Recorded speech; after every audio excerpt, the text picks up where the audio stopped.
Hello, আমি নিপা ডায়েরিজে আপনাদের সবাইকে স্বাগত। চলে এলাম আমার শাশুড়ি মায়ের একটা সিক্রেট রেসিপি আপনাদের কাছে নিয়ে, চিকেন স্টিম রোস্ট। তাহলে চলুন, রেসিপিটা খুবই সহজ, একবার বাড়িতে বানিয়ে ফেলুন এই ভিডিওটা দেখে। প্রথমে একটা গোটা মুরগি নেবেন, যেটা প্রায় 1 কেজি থেকে 1 কেজি 250-র মধ্যে হলেই হবে। আমার এখানে 1 কেজি 250 মতো নেওয়া হয়েছে একটা গোটা মুরগি। তো সেটাকে ভিনিগার আর জলের মধ্যে 1 ঘন্টা মতো ভিজিয়ে রাখবেন। 1 ঘন্টা পরে ম্যারিনেট করার জন্য মশলাটা বানিয়ে নেবেন। একটা বড় পাত্রে পেঁয়াজ বাটা দেবেন। পেঁয়াজ বাটা জলটা অবশ্যই ঝরিয়ে নেবেন। টক দই, যেটা টক দইয়েরও জলটা ঝরিয়ে নেবেন। এরপর একে একে আদা রসুনের পেস্ট অবশ্যই দেবেন। তারপর একে একে সব মশলাগুলো দিতে থাকবেন।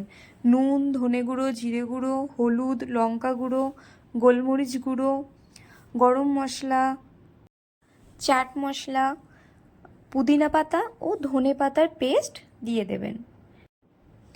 এরপর এর মধ্যে কয়েক ফোঁটা লেবুর রস দিয়ে দেবেন। তারপর সমস্ত উপকরণগুলো মাখিয়ে নেবেন। এরপর কয়েক ফোঁটা সর্ষের তেল দেবেন, সেটাকে আবারও ভালোভাবে মাখিয়ে নেবেন। তারপরে আপনারা এই যে মশলাটা তৈরি করলেন, এটা ওই গোটা মুরগিটার গায়ে খুব ভালোভাবে লেপে লেপে মাখিয়ে নেবেন।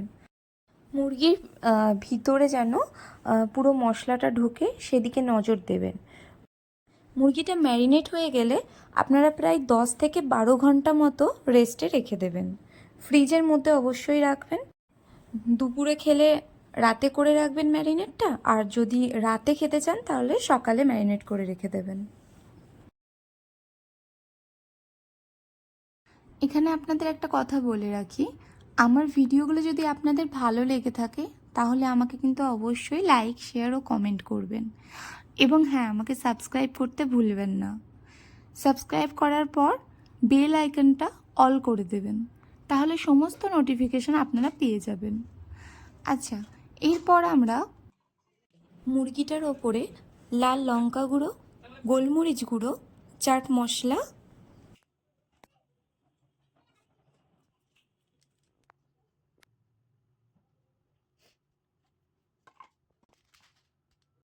চিলি ফ্লেক্স ও ধনেপাতা কুচো দিয়ে দেবেন।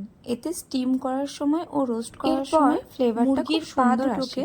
সুতো দিয়ে ভালো করে বেঁধে দেবেন। এরপর একটা বাটি নেবেন, যেটাতে চিকেনটা রাখতে পারবেন। সেই বাটিটার মধ্যে একটা ফয়েল রাখবেন, তার উপরে ওই ম্যারিনেট করা চিকেনটা রেখে দেবেন। আর এইদিকে একটা কড়াই নেবেন, তার মধ্যে একটা স্ট্যান্ড দেবেন, আর ওই স্ট্যান্ডের নিচে জলটা দিয়ে দেবেন, যাতে ওটাতেই স্টিম হয়। চাইলে এটা প্রেসার কুকারেও করতে পারেন। মুরগিটা যেহেতু বড় ছিল তাই আমরা কড়াইয়ে করেছি। এরপর গ্যাসটা মিডিয়াম আছে রেখে ঢাকা দিয়ে দেবো। আর এটা স্টিম হতে প্রায় 1.25 ঘন্টা কি 1 ঘন্টা মতো টাইম লাগবে। কাঁটা চামচ ঢুকিয়ে দেখে নেবেন সেদ্ধ ঠিকঠাক হচ্ছে কিনা। মাঝে মাঝে ঢাকা খুলে চেক করে নেবেন জলটা শেষ হয়ে গেছে কিনা।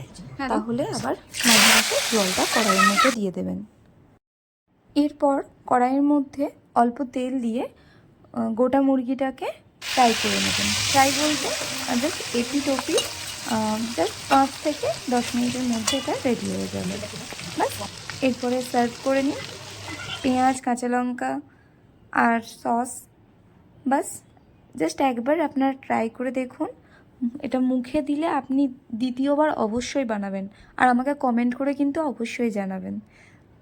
আপনারা এইভাবেই আমার পাশে থাকবেন। Thank you.